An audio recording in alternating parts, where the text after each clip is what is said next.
दिया था। हाँ, अच्छा मैंने अभी तक क्या बता दिया, मैंने अभी तक हॉरिजॉन्टल प्रोजेक्टाइल के प्रोजेक्टाइल के बारे में बता दिया, हॉरिजॉन्टल प्रोजेक्टाइल क्या है, और उसकी इंस्टेंटेनियस वेलोसिटी के बारे में बता दिया है। इंस्टेंटेनियस वेलोसिटी के बाद उसकी जो ट्रेजेक्टरी है, जो path followed by the projectile है, उसकी मैंने एक इक्वेशन बता दी है, और वो इक्वेशन हमें ये बता रही है कि इसका पाथ पैराबोलिक है, क्योंकि y is equal to x square वाली ये एक इक्वेशन है। ठीक है,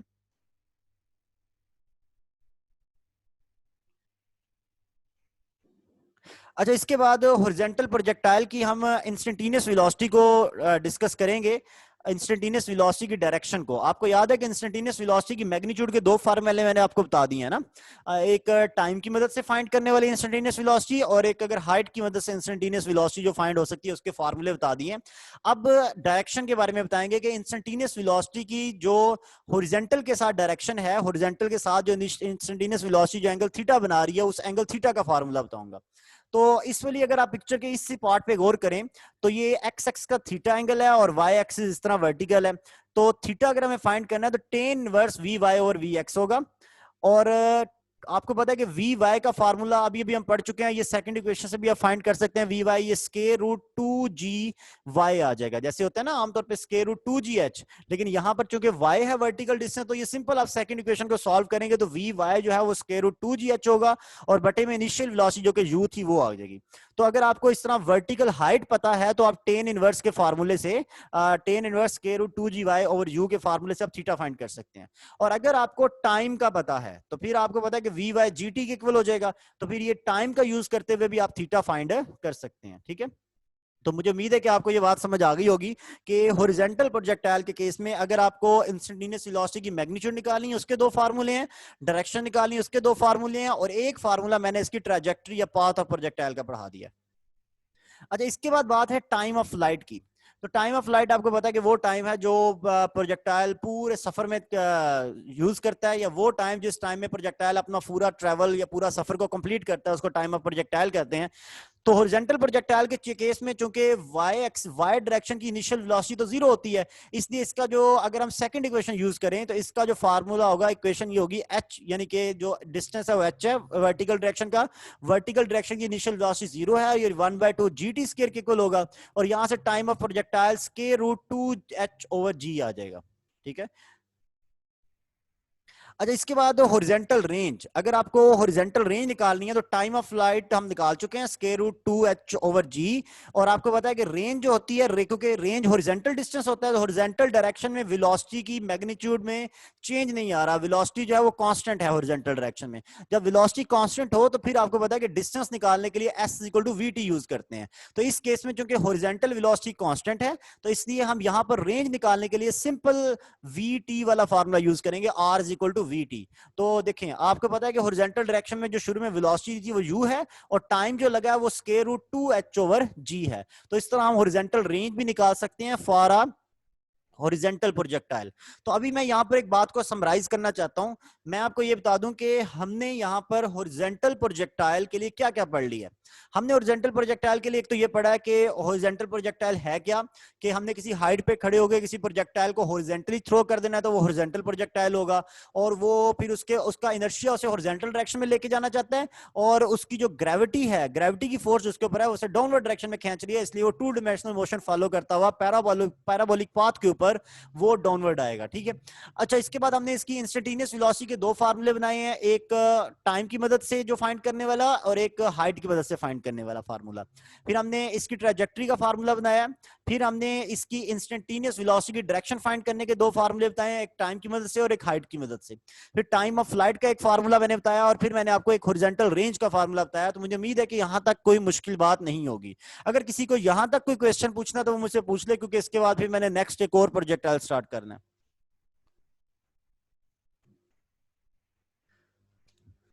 अच्छा ठीक है, मैं आगे कंटिन्यू कर रहा हूं। अच्छा अब प्रोजेक्टाइल की बात होगी ओब्लिक प्रोजेक्टाइल। जैसे मैंने पहले भी बताया था कि प्रोजेक्टाइल जो है वो दो तरह के हैं। एक प्रोजेक्टाइल जो है एक प्रोजेक्टाइल जो है वो है हॉरिजॉन्टल प्रोजेक्टाइल, जो कि अभी अभी मैं बता चुका हूं आपको।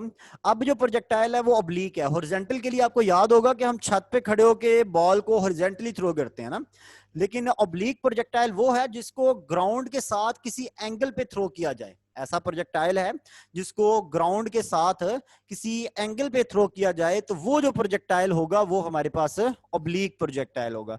अब ऑब्लिक प्रोजेक्टाइल की डेफिनेशन भी है, the body is projected with a certain velocity u at certain angle theta with the horizontal.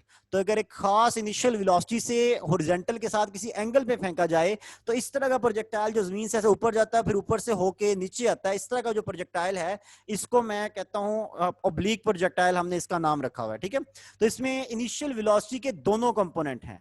ठीक है, जो हमने इससे पहले हॉरिजॉन्टल प्रोजेक्टाइल पढ़ा था उसमें इनिशियल वेलोसिटी का सिर्फ एक्स कंपोनेंट था, वाई कंपोनेंट नहीं था, उसमें सिर्फ प्रोजेक्टाइल को हॉरिजॉन्टली थ्रो किया गया था। इस वाले में इनिशियल वेलोसिटी के दोनों कंपोनेंट है। इसमें इनिशियल वेलोसिटी का एक्स वाला कंपोनेंट भी है और वाई वाला भी कंपोनेंट है। तो मुझे उम्मीद है कि आपको ये हॉरिजॉन्टल प्रोजेक्टाइल और ऑब्लिक प्रोजेक्टाइल में ये बात पता चल गई होगी। अच्छा, इसकी ट्रैजेक्टरी, तो ट्रैजेक्टरी जो पाथ फॉलो करेगा प्रोजेक्टाइल, जो कि ऑब्लिक प्रोजेक्टाइल की जो इक्वेशन है, तो ये इक्वेशन इस तरह होगी, y is equal to x tan theta minus 1/2 g x square over u square cos square theta. ठीक है, अच्छा मैं बताना ये चाह रहा हूं कि ये इक्वेशन जो है ये किस वाले प्रोजेक्टाइल के लिए है, ये ऑब्लिक प्रोजेक्टाइल के लिए ट्रैजेक्टरी की इक्वेशन है। इससे पहले जो पढ़ाई गई थी वो हमारे पास थी हॉरिजॉन्टल प्रोजेक्टाइल की, और ये इक्वेशन भी y इज इक्वल टू, इसमें भी नेक्स्ट ए के साथ एक्स स्क्वायर आ रहा है, alpha x minus beta x square, तो ये भी एक पैराबोलिक इक्वेशन की ही एक टाइप है। तो ये भी ये इक्वेशन यही शो कर रही है कि जो रास्ता होगा, जो पाथ होगा, वो पैराबोलिक पाथ ही होगा। ठीक है, अच्छा इसके बाद इसकी अगर इंस्टेंटेनियस वेलोसिटी निकाली जाए तो इसकी इंस्टेंटेनियस वेलोसिटी की जो मैग्नीट्यूड का रिलेशन है वो u square plus g t square minus 2 u g t sine of theta होगा। U square plus g t square minus 2 u g t sine of theta होगा। इसको हम सिर्फ इसी टर्म में ही फाइंड कर सकते हैं, इसके लिए दूसरा वर्टिकल हाइट का यूज करते हुए इसको फाइंड करना हमारे लिए बहुत ही मुश्किल हो जाएगा। अच्छा, अभी तक जो बात मैंने बताई है, एक तो दो तरह के प्रोजेक्टाइल के बारे में बात कर रहे हैं। एक तो पहले प्रोजेक्टाइल की जो बात की गई थी वो हॉरिजॉन्टल प्रोजेक्टाइल था, अब जो बात कर रहे हैं वो ऑब्लिक प्रोजेक्टाइल है। हॉरिजॉन्टल प्रोजेक्टाइल को किसी छत पे या किसी जगह पे खड़े होकर हॉरिजॉन्टली थ्रो किया जाता है, ऑब्लिक प्रोजेक्टाइल को जमीन से किसी एंगल या ग्राउंड या हॉरिजॉन्टल से किसी एंगल के साथ फायर किया जाता है। और हॉरिजॉन्टल प्रोजेक्टाइल में इनिशियल वेलोसिटी का सिर्फ हॉरिजॉन्टल कंपोनेंट था, वर्टिकल कंपोनेंट जीरो था। ऑब्लिक प्रोजेक्टाइल में इनिशियल वेलोसिटी का हॉरिजॉन्टल कंपोनेंट भी होगा और वर्टिकल कंपोनेंट भी होगा। जी, एक कोई है वो पूछना चाह रही है क्वेश्चन, ये पूछिएगा प्लीज, मैं सुन रहा हूँ। सर यू साइन थीटा के साथ माइनस जी टी क्यों लगाया है? माइनस हाँ, जी टी माइनस कहाँ जी से टी, आया? क्योंकि इस वाले में पूरे सफर के दौरान जो एक्सेलेरेशन है वो माइनस जी रहता है। तो क्या कोई मुझे बता सकता है कि ऑब्लिक प्रोजेक्टाइल में जो हम एक्सेलेरेशन यूज कर रहे हैं वो माइनस जी क्यों यूज कर रहे हैं? हालांकि देखने में ये ऐसे लग अपवर्ड रहा है कि डायरेक्शन में स्टार्टिंग हमने सब पार्ट थ्रो में किया, इसलिए प्रोजेक्टाइल जी ऊपर की तरफ जा नेगेटिव। रहा है और वापसी पे नीचे आ रहा है। अगर ऊपर जाते हुए माइनस लेंगे तो वापसी पे तो प्लस हो जाना चाहिए ना उसको। तो कोई इसको एक्सप्लेन करेगा?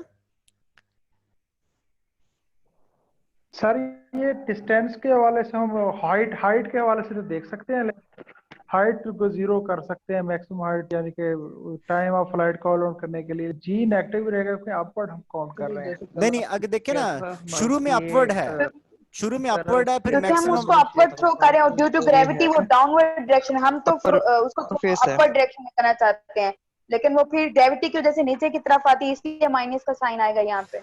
अच्छा देखें, आपने शुरू में से अपवर्ड थ्रो किया, अपवर्ड डायरेक्शन में, ठीक है, उसकी वेलोसिटी डिक्रीज हो रही है तो एक्सेलरेशन नेगेटिव आ गया ना। लेकिन जब वापसी पे, According to Galileo free falling acceleration, जी जी, अच्छा इस तरह से है, मैं इसका करेक्ट आंसर आपको बताता हूं।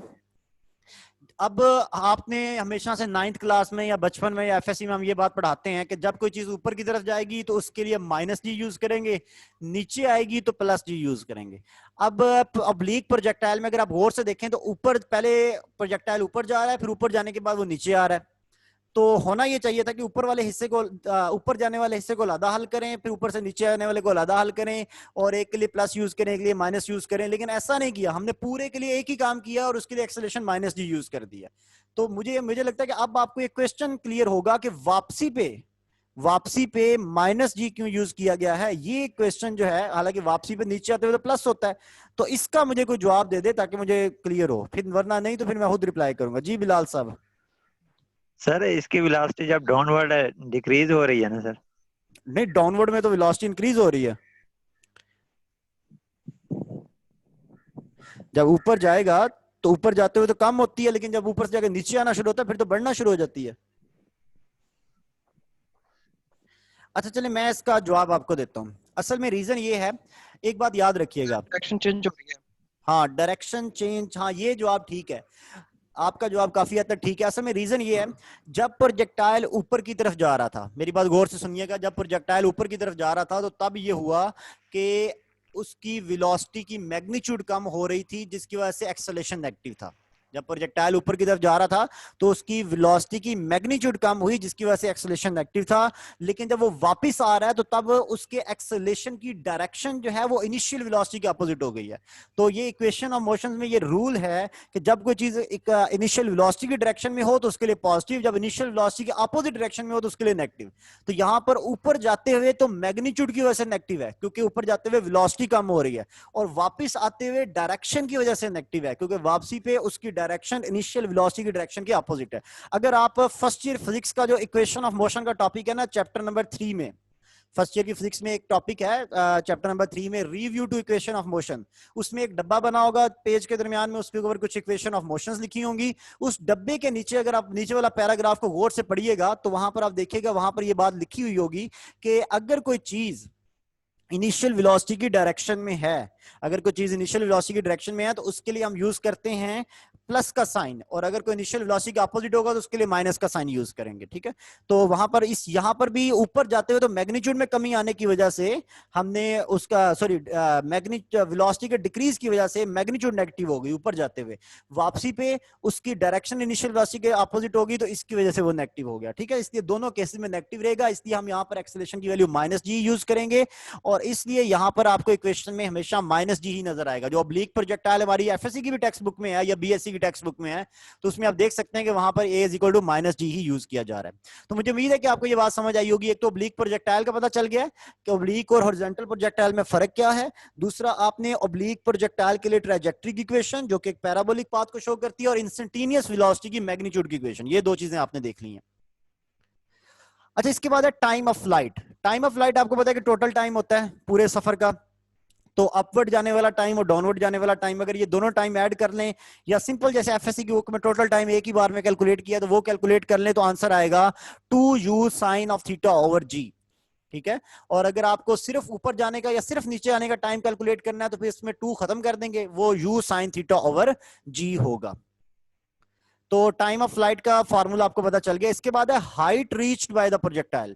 तो हाइट का फार्मूला भी आपने पता है कि मैक्सिमम जो अपवर्ड डायरेक्शन में या मैक्सिमम डाउनवर्ड डायरेक्शन में, जो वर्टिकल डायरेक्शन में जो डिस्टेंस प्रोजेक्टाइल कवर करता है वो हाइट ऑफ प्रोजेक्टाइल होता है। ठीक है, और हाइट ऑफ प्रोजेक्टाइल का फार्मूला आपको पता है कि you square sine square theta over 2g है। अगर आप मैक्सिमम हाइट निकालना चाहते हैं तो थीटा 90 डिग्री कर देंगे, तो फिर ये यू स्क्वायर ओवर 2g हो जाएगा। तो मैक्सिमम हाइट के लिए साइन स्क्वायर थीटा की वैल्यू 1 या फिर थीटा 90 डिग्री होना चाहिए। अब इसके बाद रेंज है। रेंज जो है ये हॉरिजॉन्टल डायरेक्शन में जो मैक्सिमम डिस्टेंस कवर होता है उसको रेंज कहते हैं। और रेंज जो आपको पता है कि हॉरिजॉन्टल डायरेक्शन में चूंकि वेलोसिटी कांस्टेंट रहती है, इसलिए रेंज या डिस्टेंस निकालने के लिए simple s is equal to v t formula use करेंगे। तो यहां पर range simply u x t हो जाएगी।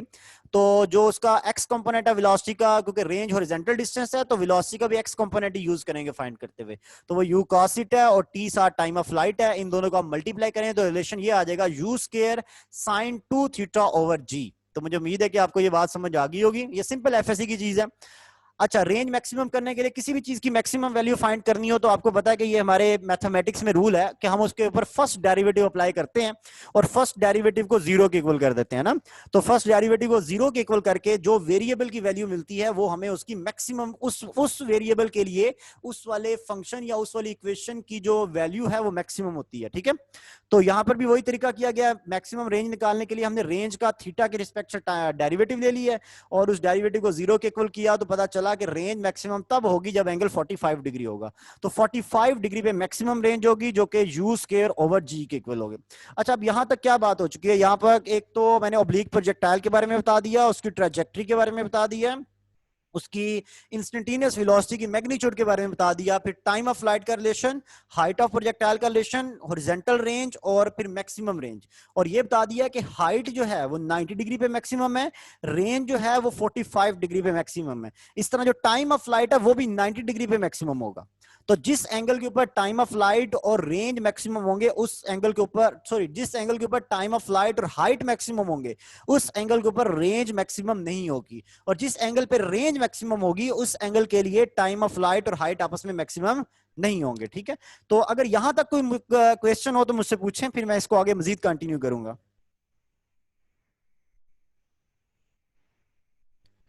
सर अक्सर का ये क्वेश्चन एमसीक्यूज में पूछा जाता है कि जब आप मैक्सिमम हाइट अचीव कर लेते हैं तो वर्टिकल और हॉरिजॉन्टल कंपोनेंट ऑफ वेलोसिटी की वैल्यूज में क्या होगा, वो मैक्सिमम या मिनिमम होगी, इसे क्वेश्चन पूछ जाते हैं। ये अच्छा देखिए, जब आप मैक्सिमम हाइट पे जाएंगे ना, मैं आपको एक बात बता दूं, ओब्लिक प्रोजेक्टाइल के केस में हॉरिजॉन्टल कंपोनेंट ऑफ वेलोसिटी में तो कोई चेंज आना नहीं है, चाहे ओब्लिक प्रोजेक्टाइल है या फिर हॉरिजॉन्टल प्रोजेक्टाइल है।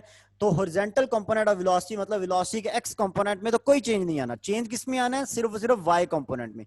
तो जब ओब्लिक प्रोजेक्टाइल हो तो जैसे जैसे कोई बॉडी ऊपर की तरफ जाती है तो उसका वाई कंपोनेंट कम होता रहता है, मैक्सिमम हाइट पे जाके वाई कंपोनेंट 0 हो जाता है, और जब नीचे आना शुरू होती है तो वाई कंपोनेंट फिर से बढ़ना शुरू हो जाता है। ठीक है, लेकिन एक्स कंपोनेंट चाहे वो इनिशियल पॉइंट हो, चाहे मैक्सिमम हाइट का पॉइंट हो, चाहे दोबारा से बॉडी नीचे आ जाए, एक्स कंपोनेंट में कोई चेंज नहीं आता। इसलिए जो मैक्सिमम हाइट का पॉइंट है ना प्रोजेक्टाइल मोशन में, वो एक ऐसा पॉइंट होता है जहां पर वेलोसिटी की मैग्नीट्यूड मिनिमम होती है लेकिन 0 नहीं होती। 0 इसलिए नहीं होती क्योंकि हॉरिजॉन्टल कंपोनेंट तो 0 नहीं है। जब हॉरिजॉन्टल कंपोनेंट 0 नहीं है तो नेट जो वेलोसिटी है वो कभी भी 0 नहीं होगी मैक्सिमम हाइट के ऊपर। ठीक है, मैक्सिमम हाइट पे सिर्फ वर्टिकल कंपोनेंट ऑफ वेलोसिटी 0 होता है। जी, एक और कोई क्वेश्चन पूछना चाहते हैं मुझसे पूछें।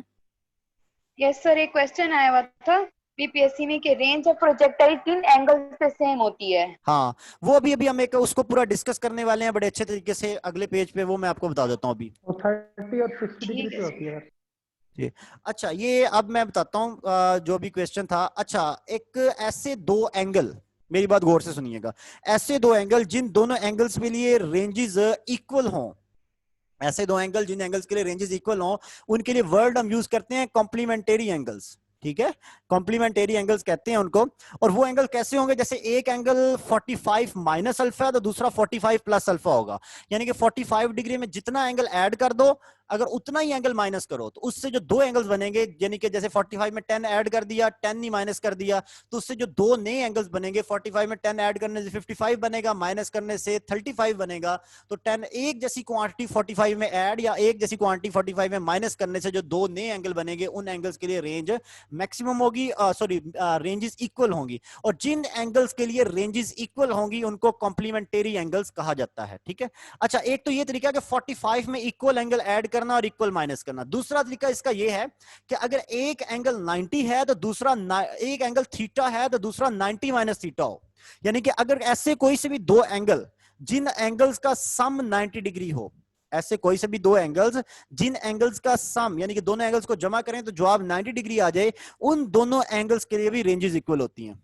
ठीक है, ऐसे कोई से भी दो एंगल जिन एंगल्स को जमा करें तो जवाब 90 डिग्री आ जाए तो उन दोनों एंगल्स के लिए भी रेंजेस इक्वल होती हैं। जैसे एक एंगल थीटा है तो दूसरा 90 माइनस थीटा जो एंगल होगा उसके लिए भी रेंज इक्वल होगी, या फिर इसको इस तरह भी बयान किया जाता है कि एक एंगल 45 है और दूसरा एक एंगल 45 प्लस अल्फा है तो दूसरा 45 माइनस अल्फा होगा, यानी कि 45 में equal amount of angle add करने से या माइनस करने से जो रेंजेस आएंगी वो भी इक्वल होंगी, या फिर ऐसे दो एंगल जिनका सम करने से जवाब 90 आएगा उनकी रेंजेस इक्वल होंगी, या ऐसे एंगल जो एक एंगल थीटा है तो दूसरा 90 माइनस थीटा है उनकी भी रेंजेस आपस में इक्वल होंगी। तो इसको तीन डिफरेंट तरीकों से बयान किया जाता है, थीटा 90 माइनस थीटा, दोनों का सम इक्वल टू 90, या फिर 45 plus that angle and 45 minus that angle. ठीक है, तो इस तरह के जो एंगल्स हैं इनको कॉम्प्लीमेंटरी एंगल्स कहते हैं और इनके लिए रेंजेस क्या होती हैं, इक्वल होती हैं। हाँ, इनके लिए ट्रैजेक्टरीज डिफरेंट हो सकती हैं, ये बहुत इंपॉर्टेंट बात है। ट्रेजेक्टरी जो पाथ फॉलो हुआ है, दोनों के लिए पाथ डिफरेंट हो सकता है लेकिन रेंजेस डिफरेंट नहीं होंगी। अच्छा, मैं इसकी अपना कुछ इंपॉर्टेंट फीचर्स पढ़ाऊंगा कॉम्प्लीमेंटरी एंगल्स की। अगर दो एंगल्स कॉम्प्लीमेंटरी हैं, मतलब दोनों एंगल्स पे रेंजेस इक्वल थी, तो डेफिनेटली उन दोनों रेंजेस की इक्वल रेंजेस की रेशियो लेंगे तो 1:1 आ जाएगी। तो कॉम्प्लीमेंटरी एंगल्स के ऊपर जो रेंजेस की रेशियो है वो 1 है। कॉम्प्लीमेंटरी एंगल के ऊपर जो रेंजेस की रेशियो है वो 1 है। अच्छा, रेंजेस की रेशियो के बाद आप टाइम ऑफ फ्लाइट्स की रेशियो बात करते हैं। कॉम्प्लीमेंटरी एंगल, जैसे एक एंगल थीटा और 90 माइनस थीटा आपस में कॉम्प्लीमेंटरी हैं, क्योंकि इन दोनों का सम 90 है और इन दोनों के ऊपर आपको पता है कि रेंजेस इक्वल होंगी। जी अजीम साहब, आप कुछ पूछना चाहते हैं तो पूछें। जी सर, आपने कहा कि रेशियो दोनों की 1 है, तो इसे थोड़ा सा और एक्सप्लोर करेंगे। रेशियो 1 देखें है ना, क्या means? देखें जो एंगल्स कॉम्प्लीमेंटरी हैं उस पर रेंजेस इक्वल हैं, तो जब रेंजेस इक्वल हैं तो दो इक्वल चीजों की रेशियो लेंगे तो आंसर 1 आएगा ना। इसका फिजिकल मीनिंग क्या बन रहा है? फिजिकल मीनिंग तो यही है ना, देखें मतलब ये बताना ये चाह रहा हूं, अभी मैं एक कंपैरिजन पेश करना चाहूंगा कि रेंजेस की रेशियोज कॉम्प्लीमेंटरी एंगल के लिए, हाइट की रेशियोज, टाइम ऑफ फ्लाइट्स की रेशियोज, ठीक है। तो उस कंपैरिजन में सबसे पहले ये बात बताइए कि रेंजेस की जो रेशियो है 1 है। 1 क्यों है?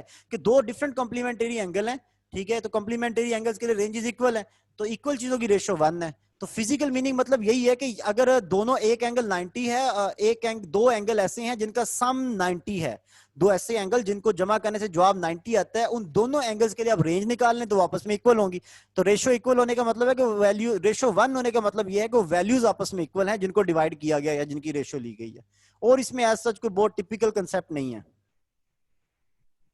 Okay. अच्छा, इसके बाद मैंने टाइम ऑफ फ्लाइट्स की रेशियो ली है। आप देखें, एक एंगल थीटा और दूसरा 90 माइनस थीटा, ये दोनों कॉम्प्लीमेंटरी एंगल हैं। इन दोनों एंगल्स के ऊपर आपको पता है कि जो रेंजेस हैं वो इक्वल होती हैं। तो अगर आप पहले थीटा एंगल निकाल के टाइम ऑफ फ्लाइट निकालेंगे तो वो तो आएगा 2u साइन थीटा ओवर जी। लेकिन अगर आप एंगल 90 माइनस थीटा लगा के आप टाइम ऑफ फ्लाइट निकालेंगे तो 2u sine 90 minus theta over g. तो आपको पता है कि साइन 90 माइनस थीटा जो होता है ये कॉस थीटा बन जाता है, बाकी फैक्टर कैंसिल हो जाएंगे, तो ये sine theta over cos theta आएगा और ये टेन थीटा आ जाएगा। तो ऐसे दो एंगल जो कॉम्प्लीमेंटरी हैं जिनके ऊपर रेंजेस इक्वल थी, उन्हीं दो एंगल्स के ऊपर अगर आप टाइम ऑफ फ्लाइट्स निकालते हैं तो उन टाइम ऑफ फ्लाइट्स की जो रेशियो है वो आपके पास tan ऑफ थीटा के इक्वल आएगी, ठीक है। तो उसमें जो आपके पास ऐसा एंगल जो जस्ट थीटा था उसके tan के इक्वल वो उनकी रेशियो आएगी। तो मुझे उम्मीद है कि आपको ये बात समझ आई होगी। इसी तरह अगर हम ये काम करेंगे, ऐसे दो एंगल जो कॉम्प्लीमेंटरी हैं, मतलब एक थीटा है एक 90 माइनस थीटा, जिनके ऊपर रेंजेस इक्वल थी, अगर उन्हीं दोनों एंगल्स के लिए आप फाइंड करते हैं हाइट्स और उन हाइट्स की रेशियो लेते हैं, जैसे यहां पर आपको नजर आ रहा है कि you square sine theta over 2g, ये तब हाइट है जब एंगल थीटा है, और you square sine square theta over sine square 90 minus theta over 2g, ये तब का एंगल है जब जब हाइट, ये वो एंगल के ऊपर हाइट ली गई जो h2 हाइट है। तो इन दोनों एंगल्स के लिए रेंजेस तो इक्वल थी, लेकिन अगर इन दोनों एंगल्स के लिए आप क्या काम करते हैं, आप इन दोनों एंगल्स के लिए हाइट्स की रेशियोज लेते हैं, तो जब आप इन दोनों एंगल्स के लिए हाइट्स की रेशियो लेंगे तो आंसर tan स्क्वायर थीटा आएगा, ठीक है। तो इन दोनों एंगल्स के लिए जो हाइट्स की रेशियोज हैं उसके लिए आंसर tan स्क्वायर थीटा आएगा। टाइम्स की रेशियोज लेंगे तो उसके लिए आंसर tan थीटा आएगा, और अगर रेंजेस की रेशियो लेंगे कॉम्प्लीमेंटरी एंगल्स के लिए तो आंसर 1 आएगा, ठीक है। अगर इसमें यहां तक किसी को कोई मुश्किल पेश आए तो मुझसे पूछें। सर ये लास्ट में ये दो पॉइंट्स आपने बताया ना, एक tan जी थीटा और tan स्क्वायर थीटा, जी ठीक है, जी। इन्हें फिजिकली थोड़ा सा एक्सप्लोर करें, यानी कि क्या फिजिकली हम क्या मीनिंग इससे अखज़ करें। जैसे वहां आपने रेंजेस में आपने बताया था 1 आ गई, इन एंगल सेम है, तो चलो ठीक है, बात समझ में आ गई। अच्छा, मैं बट इन बताता हूँ केस दोबारा से आपको। ऑफ टाइम एंड हाइट, इससे एक्सप्लोर करें tan थीटा और tan स्क्वायर थीटा, फिजिकली इसकी क्या इंपॉर्टेंस है, मतलब ठीक इसके है, क्या मीनिंग है इसके देते हैं। अच्छा मैं आपको ये, मेरी बात गौर से सुनिएगा। आपको ये पता है कि जिन दो एंगल्स के लिए रेंजेस इक्वल हैं, जैसे एक एंगल, दोनों एंगल का सम 90 है, उनके लिए रेंजेस इक्वल हैं, तो उनके लिए टाइम ऑफ फ्लाइट्स जो हैं वो इक्वल नहीं है, सही है। वो एक दो डिफरेंट वैल्यूज हैं। वो जो दो डिफरेंट वैल्यूज की रेशियो है वो किसके इक्वल हो सकती है? वो रेशियो डिपेंड करती है एक एंगल थीटा के ऊपर, ठीक है, और वो रेशियो tan ऑफ थीटा के इक्वल आ गई है। ये एक मैथमेटिकली आपके सामने प्रूव हो रही है ये बात, ठीक है। और इसका फिजिकल मीनिंग, मतलब मुझे वैसे ये बात नहीं एग्जैक्ट समझ आ रही कि आप इसमें से पूछना। काइंडली माजरत, दरमियान में पता नहीं किसी की कॉल आ गई थी जिसकी वजह से ब्रेक हो गया था। मैं दोबारा आता हूँ मीटिंग की तरफ। अच्छा, ये मैं दोबारा आ गया हूँ। मुझे उम्मीद है कि आप सबको मेरी आवाज आ रही होगी अब। मैं बताना ये चाह रहा था कि जो एक साहब कह रहे हैं कि फिजिकली मतलब क्या पूछना चाह रहे हैं, वो मेरे माइंड में नहीं है, पता नहीं फिजिकल क्या मीनिंग का उनके माइंड में क्या मतलब होता है फिजिकल मीनिंग इसके लिहाज से, ठीक है। मेरे माइंड में तो ये ले रहा हूँ कि रेंजेस इक्वल नहीं है, ठीक है। जब सॉरी जो डिफरेंट एंगल्स जिन पे रेंजेस इक्वल थी उन्हीं एंगल्स पे टाइम ऑफ फ्लाइट्स आपस में इक्वल नहीं है, ठीक है। जब टाइम ऑफ फ्लाइट्स आपस में इक्वल नहीं है तो वो डेफिनेटली टू डिफरेंट वैल्यूज हैं। टू डिफरेंट वैल्यूज की रेशियो जो है वो कोई ना कोई अदर देन वन वैल्यू आएगी, और वो अदर देन वन वैल्यू जो होगी वो किसके इक्वल होगी, वो tan ऑफ थीटा की इक्वल होगी। और इसमें थीटा जो एंगल है ये उन दो एंगल्स जिन पे रेंजेस इक्वल थी उन दो एंगल में से एक एंगल ये थीटा था, ठीक है। तो जिस एंगल को आप एज अ थीटा यूज कर रहे हैं दूसरा 90 माइनस थीटा है, तो जिन दो एंगल्स के लिए रेंजेस इक्वल थी उन दोनों एंगल्स के लिए टाइम ऑफ फ्लाइट्स इक्वल नहीं है। उन दोनों एंगल्स के लिए जब टाइम ऑफ फ्लाइट्स इक्वल नहीं है तो डेफिनेटली उनकी रेशियो 1 तो नहीं होगी, तो एक कोई और वैल्यू आएगी। वो जो और वैल्यू है वो मैथमेटिकली ये प्रूव हो रही है कि वो tan ऑफ थीटा है, ठीक है। तो मुझे उम्मीद है कि आपको ये बात समझ आएगी। बाकी इसमें हमें ऐसा कोई थीटा की वेरिएशन ये नहीं देखनी, ये इस तरह की कोई नया फैक्टर इसका नहीं देखना, जस्ट इसको कैलकुलेशन के लिहाज से मैं बता रहा हूँ, ठीक है। सर इसमें यही है, इसके फिजिकल मीनिंग क्या होंगे? ये तो जस्ट एक उसने अपने सामने डेरिवेशन अगर एमसीक्यू आ जाए कि रेंज हाँ, उसके डेरिवेशन या मैथमेटिकली लिहाज से कि क्या एंगल मतलब, कंप्लीमेंट्री एंगल है तो इनकी रेंज क्यूरेशन जी, मालूम करें, बिल्कुल सही टाइम कह रहे क्यूरेशन हैं आप, मालूम करें, हाइट उसके क्यूरेशन मालूम लिहाज से करें, इसको बयान तो करना है। रेंज हाँ, 1 हो अगर जाएगी आपके जहन में कोई ऐसी कोई रेशियो फिजिकल टू रीजन 10 हो जो बेसिकली मुझे ना इक्वल पता होगा हो तो और डेफिनेटली आप मुझे जरूर गाइड कीजिएगा व्हाट्सएप ग्रुप में, तो उसके बारे में बताइएगा कि ये फिजिकली क्या रीजन इसकी होती है, ठीक है। लेकिन ये कि सर मैथमेटिकली, क्यों, बिकॉज सर फिजिक्स में जितनी भी डेरिवेशंस होती जी हैं जी उनकी सबकी कोई ना कोई वो फिजिकल मीनिंग वो देते हैं। जी जी, ठीक तो है, अगर जैसे T1 over T2 is equal tan of theta अगर आ रहा है, जी इट जी। मींस दैट इसका कोई ना कोई मीनिंग तो है, क्योंकि ये नहीं नहीं, चीजें उस ऐसी हैं जो हम प्रैक्टिकल लाइफ में नहीं अप्लाई करते हैं। ये रूल सारे प्रैक्टिकल लाइफ में अप्लाई होते हैं ना सर, ठीक है। तो इसका कहीं ना कहीं यूज होता है, तो वो इस यूज से हमें पता लगेगा इसका क्या मीनिंग देता है, ये कि tan थीटा आ रहा है, tan स्क्वायर थीटा आ रहा है, क्या मीनिंग दे रहा है ये। मैं आपको दोबारा से बात बट रिवाइज कर दूं। डेफिनेटली tan कोई फंक्शन है, ट्रिग्नोमेट्रिक फंक्शन है, उसकी अपनी एक सिग्निफिकेंस है, ठीक है, इससे तो कोई इनकार नहीं है। और tan थीटा की जो जी भी हाँ। सिग्निफिकेंस है, tan थीटा किस तरह से वेरी करता है विद रिस्पेक्ट टू थीटा, ठीक है, और उसको किन किन हम प्रैक्टिकल एप्लीकेशन में अप्लाई कर सकते हैं, ये तो एक अलग टॉपिक है, आपको इसके बारे में पता होगा, आप बेहतर समझते हैं, ठीक है। हाँ, ये कि ये क्लियर हो रहा है कि ये tan थीटा आ रहा है जवाब, ठीक है। और इसमें एक टाइम जो है वो दूसरे टाइम के tan ऑफ थीटा के मल्टीपल के इक्वल है, सही है। जो भी एक टाइम है, टाइम ऑफ फ्लाइट है, वो दूसरे वाले टाइम के tan ऑफ थीटा के मल्टीपल के इक्वल है, ये बात इसमें क्लियर हो रही है। अब थीटा एक ऐसा tan थीटा एक ऐसा ट्रिग्नोमेट्रिक रेशियो है, इसकी हम ये भी नहीं कह सकते कि इसकी वैल्यू हमेशा 1 से कम होगी, ठीक है। इसकी वैल्यू 1 से ज्यादा भी हो सकती है, 1 से कम भी हो सकती है। तो इसलिए इसमें दोनों पॉसिबिलिटीज है कि T1 और T2 जो है इनमें से कोई भी ज्यादा भी हो सकता है और दूसरा कम भी हो सकता है। तो ये डिपेंड करता है थीटा की वैल्यू के ऊपर, जिस एंगल को आपने थीटा सेलेक्ट किया उसके ऊपर ये चीज मैं डिपेंडेंट लेक्चर है। ना सुनन देसे हैं कितना बोल यार अच्छा, काइंडली प्लीज वो माइक ऑफ करें, आपकी पर्सनल कन्वर्सेशन यहाँ शेयर होना शुरू हो जाती है, माइक ऑफ रखा करें आप। अच्छा, दूसरा, क्या आप मेरी बात से कुछ सेटिस्फाई हुए हैं जो मैंने अभी बताई है आपको, जो भी साहब क्वेश्चन पूछ रहे थे? जी जी सर, तो समझ अच्छा, ठीक है। अच्छा, इसी तरह जो हमारे पास अब दो हाइट्स की रेशियो है वो tan स्क्वायर थीटा के इक्वल है, तो मतलब एक हाइट जो है वो tan square theta times of the height 2 के इक्वल है। अब यहाँ पर भी वही सिचुएशन है, डेफिनेटली ये हाइट्स की जो रेशियो है ये हमें ये बता रही है कि इसमें भी हम ये कंफर्म नहीं कह सकते कि कौन सी वाली हाइट h1 ज्यादा है या h2 ज्यादा है, क्योंकि जो tan थीटा वाला जो फंक्शन है ये 1 से कम भी होता है, 1 से ज्यादा भी होता है। तो अगर कोई ऐसा साइन या कॉज वाला फंक्शन आता फिर तो मैं और फिजिकली इसको एलैबोरेट कर देता, नहीं जी ये शो कर रहा है कि T1 T2 से ज्यादा ही रहेगा या H1 H2 से ज्यादा रहेगा, ठीक है। तो इस तरह tan के अंदर ऐसी कोई सिग्निफिकेंस नहीं होती, 1 से कम या 1 से ग्रेटर वाली बात नहीं होती, ठीक है। तो बाकी ये कि इसकी वेरिएशन जो है वो थीटा के अगर लिहाज से देखा जाए तो tan थीटा टेंजेंट कर्व इसकी बनेगी, उसके लिहाज से ये वेरी करेगा। ये एक जो टाइम है वो दूसरे टाइम का जो मल्टीपल tan थीटा के साथ जो मल्टी बन रहा है वो tan थीटा के साथ उसकी वेरिएशन हो सकती है। फर्दर आप इस पे आपका पॉइंट अच्छा है, मैं इसमें कोई ये नहीं कह रहा कि आप डेफिनेटली अच्छा क्वेश्चन है, इसकी फिजिकल रीजन को बतानी चाहिए। तो अगर आपके पास कोई अच्छी रीजन हो तो काइंडली मुझे शेयर कीजिएगा, मैं इसको इंशाल्लाह आगे कंटिन्यू करूंगा। सर लुकमान जी सर, सर, ये जी सर इंशाल्लाह। सर मेरे बट ख्याल सर में एक्चुअली ये ना, क्वेश्चन पूछ रहे हैं ना सर, इसका मतलब ये है कि T1 और T2 है ना, ये एक्चुअली हमें स्लोप दे रहे हैं। अच्छा, तो ठीक है, H1 और H2 है ना, वो स्लोप का हमें स्क्वायर मिल रहा है, मतलब टाइम से हमें उसकी स्लोप मिल रही है, ठीक और है। जो हमारे पास हाइट्स है उसके हिसाब से उस स्लोप का स्क्वायर मिल रहा है। अच्छा सर, मैं आपको ये बात बताऊं कि अगर तो आप प्लॉट करते हैं कोई ग्राफिकली वेरिएशन देखते हैं तो फिर तो आप स्लोप का कंसेप्ट क्लियर करेंगे। अब आप ग्राफ प्लॉट कर रहे हैं एक टाइम और दूसरे टाइम के दरमियान, फिर तो ठीक है, ये स्लोप का कंसेप्ट वाली बात आपकी ठीक हो सकती है। अगर आप इसको ग्राफिकली प्लॉट ही नहीं कर रहे, एक टाइम ऑफ फ्लाइट किसी और फ्लाइट का है, एक टाइम किसी और फ्लाइट का है, दूसरा टाइम किसी और फ्लाइट का है, बस उनमें एक कंपैरिजन सिर्फ एक ही है, और वो यही कंपैरिजन है उनका कि वो जो दोनों हैं वो एक ऐसे एंगल्स के ऊपर हैं जिन एंगल्स के लिए रेंजेस जो हैं वो क्या है, इक्वल है। तो हालांकि फ्लाइट्स दोनों डिफरेंट है, तो मेरे ख्याल से कि उनके दरमियान कोई ऐसा ग्राफिकली कंपैरिजन करना, क्योंकि वो दोनों टाइम्स जो हैं वो किसी सेम मोशन को रिप्रेजेंट तो नहीं कर रहे, तो उसको ग्राफिकली रिप्रेजेंट करना और उससे स्लोप का कंसेप्ट निकालना, ये मेरे लिए थोड़ा फिजिकली इलॉजिक है, इसलिए मैं इस कंसेप्ट की हिमायत नहीं कर रहा। ठीक है, तो डेफिनेटली कोई और रीजन हो तो मुझे बताइएगा जो सेटिस्फैक्टरी हो। मैं मेरा अलबत्ता कंसेप्ट मैंने आपको बता दिया कि दोनों टाइम दोनों डिफरेंट फ्लाइट्स के लिए हैं, तो जब फ्लाइट्स डिफरेंट हैं तो डेफिनेटली फिजिकली वो मोशन सेपरेट है एक दूसरे से, उनका आपस में ग्राफ प्लॉट करना, एक मोशन के डिफरेंट पैरामीटर्स का आपस में ग्राफ प्लॉट हो सकता है, तो डिफरेंट मोशंस का आपस में ग्राफ प्लॉट करना उसके पैरामीटर्स का, तो वो तो फिजिकली थोड़ा इलॉजिकल हो जाएगा।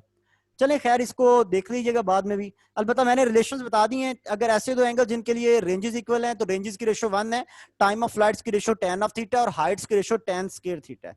और एक और बहुत ही अहम बात कि ऐसे दो एंगल जिनके लिए रेंजेस इक्वल थी, यानी कि कॉम्प्लीमेंट्री एंगल्स, उनके लिए टाइम ऑफ फ्लाइट्स इक्वल नहीं है। अगर आप वो दो डिफरेंट टाइम ऑफ फ्लाइट्स, ठीक है, अगर आप वो दो डिफरेंट टाइम ऑफ फ्लाइट्स जो हैं, अगर आप वो दो डिफरेंट टाइम ऑफ फ्लाइट्स के लिए क्या करते हैं, हाँ, अगर आप वो दो डिफरेंट टाइम ऑफ फ्लाइट्स के लिए, अच्छा, अगर आप वो दो different time of flight, kindly मैं कंफ्यूज एक बात और चीज पे गौर कर रहा था इसलिए मैं रिपीट नहीं कर पाया बात, तो ऐसी दो एंगल्स जिन एंगल्स के लिए रेंजेस इक्वल हैं उन एंगल्स के लिए टाइम ऑफ फ्लाइट डिफरेंट हैं, वो दो डिफरेंट टाइम ऑफ फ्लाइट्स का जब आप प्रोडक्ट करेंगे तो वो आपके पास, बल्कि हाँ प्रोडक्ट करेंगे तो उस प्रोडक्ट के साथ अगर आप जी को मल्टीप्लाई करके 2 पे डिवाइड कर दें तो रेंज आ जाएगी। तो मतलब ये कि आखिरी जो लाइनें नजर आ रही हैं वो लाइनें हमें ये बता रही हैं कि ऐसे कोई से भी दो एंगल्स, ठीक है, ऐसे कोई से भी दो एंगल्स जिन एंगल्स के लिए रेंजेस इक्वल थी उन एंगल्स के लिए जो टाइम ऑफ फ्लाइट्स डिफरेंट होंगे, वो जो दोनों डिफरेंट टाइम ऑफ फ्लाइट्स हैं T1 और T2, अगर आप उनको मल्टीप्लाई करें और मल्टीप्लाई करके जी से मल्टीप्लाई करके 2 पे डिवाइड करें तो जवाब रेंज आ जाएगा। या फिर 2R/G जो है वो उन दोनों डिफरेंट टाइम ऑफ फ्लाइट्स के प्रोडक्ट के इक्वल होगा। तो यहां से अगर आपको वो दो डिफरेंट टाइम ऑफ फ्लाइट दी हो तो आप रेंज निकाल सकते हैं, मतलब ये था बताने का। ठीक है, तो ऑब्लिक प्रोजेक्टाइल के काफी सारे फीचर्स जो है हमने डिस्कस कर लिए हैं, इसको मैं मजीद आगे कंटिन्यू करता हूं। यहां पर कुछ पॉइंट्स मैंने बताए हैं जो कि हमारे लिए फिजिकली प्रोजेक्टाइल मोशन को अंडरस्टैंड करने में हमारी हेल्प करेंगे, कि हाईएस्ट पॉइंट के ऊपर जो एक्सेलरेशन ड्यू टू ग्रेविटी है, ठीक है, acceleration due to gravity acting vertically downward makes an angle theta with the horizontal component of velocity. अच्छा, एक अहम बात यहां बताऊं, जब प्रोजेक्टाइल अपनी मैक्सिमम या पीक पोजीशन पे चला जाता है, ठीक है, जब प्रोजेक्टाइल अपनी ऑब्लिक प्रोजेक्टाइल अपनी मैक्सिमम हाइट पर है तो उसके पास उसकी जो वेलोसिटी है वो सिर्फ हॉरिजॉन्टल कंपोनेंट है, वाई कंपोनेंट उसका 0 हो गया। अब जो उसके पास वेलोसिटी है वो सिर्फ हॉरिजॉन्टल है और उसका जो एक्सेलरेशन है वो बिल्कुल वर्टिकल डाउनवर्ड है। तो उस पॉइंट के ऊपर जो मैक्सिमम हाइट का पॉइंट है प्रोजेक्टाइल मोशन में, उस पॉइंट के ऊपर वेलोसिटी और एक्सेलरेशन आपस में परपेंडिकुलर है, और वेलोसिटी और एक्सेलरेशन परपेंडिकुलर होने वाली जो सिचुएशन है ये सिर्फ सर्कुलर मोशन में होती है। ठीक है, तो यहां पर इस केस में यहां पर जब प्रोजेक्टाइल अपनी मैक्सिमम हाइट पे चला जाएगा तो उस पॉइंट पर उस प्रोजेक्टाइल का बिहेवियर सर्कुलर मोशन के बिहेवियर से मिलता है। बिल्कुल ठीक है, ये बात आपको समझ आ गई होगी। इसके बाद प्रोजेक्टाइल है, उसका जो वेलोसिटी का एक्स कंपोनेंट होता है जिसको मैंने u cos ऑफ थीटा का नाम दिया, ये कांस्टेंट रहेगा, इसमें कोई चेंज नहीं आएगा। u sin थीटा जो है उसमें चेंज आएगा, ठीक है, और वो हाईएस्ट पॉइंट पे 0 हो जाएगा। ट्रेजेक्टरी जो पाथ है वो है प्रोजेक्टाइल की, वो पैराबोलिक है। प्रोजेक्टाइल का जो ट्रेजेक्टरी ऑफ प्रोजेक्टाइल है ये सिमेट्रिक पैराबोलिक होती है जब एक्सेलरेशन कांस्टेंट रहे, क्योंकि हमने सिर्फ कांस्टेंट एक्सेलरेशन वाला ही प्रोजेक्टाइल पढ़ा रहे हैं, हमारी डेफिनेशन में कांस्टेंट एक्सेलरेशन वाला है, तो इस वाले में आपके पास जो पैराबोलिक पाथ होगा वो एक सिमेट्रिकल पाथ होगा। ठीक है, वो सेंटर के जो सेंट्रल लाइन है उसकी दोनों साइडों पे सिमेट्रिकल होगा। अच्छा, अगली बात ये कि अगर आपके पास थीटा जो है प्रोजेक्टाइल मोशन में ये थीटा 0 डिग्री, 90 डिग्री या 180 डिग्री ना हो, ठीक है, तो अगर आप प्रोजेक्टाइल को 0 डिग्री पे फेंक देते हैं, 0 डिग्री का मतलब आपने फेंक ही हॉरिजॉन्टल पे दिया, तो तब भी ये 1 डायमेंशनल मोशन हो जाती है। अगर आपने बिल्कुल 90 डिग्री पे फेंक दिया, मतलब बिल्कुल आपने इस तरह से फेंक दिया कि सॉरी एक मिनट, हाँ 90 डिग्री पे फेंक देंगे तो तब भी उसका जो पाथ होगा, ट्रेजेक्टरी होगी, वो एग्जैक्टली सिमेट्रिक नहीं रहेगी। ठीक है, और 180 डिग्री के लिए भी सिमेट्रिक नहीं रहेगी। अच्छा, अब जो टू डिमेंशनल मोशन है, projectile motion, angle between acceleration and velocities other than 0 degree and 180 degree, ठीक है, and it may also change with time. ये जो एंगल होता है एक्सेलरेशन और वेलोसिटी का, ये 90 तो हो सकता है, लेकिन कभी भी ये एक्सेलरेशन और वेलोसिटी के दरमियान एंगल बिल्कुल 0 डिग्री या बिल्कुल 180 डिग्री नहीं होगा। प्रोजेक्टाइल मोशन में एक्सेलरेशन और वेलोसिटी के दरमियान जो एंगल है ये मुकम्मल तौर पे 0 डिग्री या मुकम्मल तौर पे 180 डिग्री नहीं होगा। तो इस पेज पे बिल्कुल बेसिक से फीचर्स मैंने बताए हैं आपको कि मैक्सिमम हाइट पे जाके वेलोसिटी और एक्सेलरेशन परपेंडिकुलर होंगे, वहां पर बिहेवियर जो है वो सर्कुलर मोशन जैसा हो जाएगा। एक्स कंपोनेंट कांस्टेंट रहता है, वाई कंपोनेंट में चेंज आ जाता है, ठीक है, और वाई कंपोनेंट जो है वो मैक्सिमम हाइट पे जाके 0 भी हो जाता है। एक सेकंड प्लीज। हाँ, y कंपोनेंट जो है मैक्सिमम हाइट पे जाके 0 भी हो जाता है। और इसके अलावा मैंने ट्रेजेक्ट्री के बारे में बताया कि ट्रेजेक्ट्री पैराबोलिक है और सिमेट्रिक होगी। अगर जो एंगल बना रहा है हॉरिजॉन्टल के साथ वो 0 ना हो, 90 ना हो और 180 ना हो। और आखिर में ये कि प्रोजेक्टाइल मोशन में एंगल जो है एक्सेलरेशन और वेलोसिटी के दरमियान ये 0 और 180 डिग्री नहीं हो सकता, ठीक है, एंगल जो है ये 0 और 180 डिग्री नहीं हो सकता और ये चेंज भी हो सकता है टाइम के साथ। अच्छा, इसके बाद इसमें मैं कुछ ऐसे रिलेशन बताऊंगा जिसमें एक चीज दी हो तो दूसरी फाइंड की जा सकती है। जैसे अगर आपको रेंज दी हुई है और जो एंगल ऑफ प्रोजेक्शन है थीटा वो दिया हुआ है और आपने हाइट निकालनी है तो 4h = r tan थीटा। मतलब अगर आपको एंगल ऑफ प्रोजेक्शन और हाइट दिया हुआ है तो रेंज निकाल सकते हैं, और एंगल ऑफ प्रोजेक्शन और रेंज दी हुई है तो हाइट निकाल सकते हैं। तो उसके लिए जो रिलेशन यूज होता है वो 4h = r tan थीटा। और इसी तरह अगर आपको हाइट टाइम ऑफ फ्लाइट दिया हुआ और हाइट निकालना है तो h = gt²/8, और अगर आपको टाइम ऑफ फ्लाइट दिया हुआ है और हाइट निकालना है तो 8h/g इसका पूरे का स्क्वायर रूट आ जाएगा। तो टाइम ऑफ फ्लाइट की मदद से हाइट फाइंड हो सकती है, हाइट की मदद से टाइम ऑफ फ्लाइट फाइंड हो सकता है, इस रिलेशन से जो भी शो हो रहा है। और इसी तरह एक और रिलेशन है r tan थीटा = gt²। ये रिलेशन की मदद से आप टाइम ऑफ फ्लाइट की मदद से रेंज निकाल सकते हैं और रेंज की मदद से आप टाइम ऑफ फ्लाइट भी यहां पर निकाल सकते हैं। तो ये मैंने इस पेज में 3 रिलेशन शो किए हैं जो एक एक वैल्यू दी हो तो दूसरी वाली आप कैसे फाइंड कर सकते हैं। अच्छा, टाइम एंड होने लगा, लास्ट मिनट है इसलिए मैं बात को कंप्लीट कर दूं। अगर आपको प्रोजेक्टाइल की काइनेटिक एनर्जी निकालनी है तो काइनेटिक एनर्जी का फार्मूला 1/2 mv² cos² थीटा होगा, या maximum kinetic energy into cos² theta होगा। और अगर पोटेंशियल एनर्जी निकालनी है तो वो मैक्सिमम काइनेटिक एनर्जी यानी कि 1/2 mv² इनटू sin² थीटा होगा, ठीक है। तो मतलब ये कि शुरू के पॉइंट में और जो आपका एंगल है थीटा वो कम होता है तो वहां पर आपकी काइनेटिक एनर्जी ज्यादा होती है और मैक्सिमम हाइट पे जाके आपकी पोटेंशियल एनर्जी ज्यादा हो जाती है। तो इन फार्मूलों की मदद से आप प्रोजेक्टाइल की काइनेटिक एनर्जी और पोटेंशियल एनर्जी भी फाइंड कर सकते हैं। तो मुझे उम्मीद है कि यहाँ तक काफी सारी बातें खत्म समझ आ गई होंगी। लेक्चर का टाइम खत्म होने वाला है, तो मैंने काफी सारे रिलेशंस पढ़ाए हैं आपको, प्रोजेक्टाइल पढ़ाया है, एक तो मैंने हॉरिजॉन्टल और एक ओब्लिक, और उसके सारे फीचर्स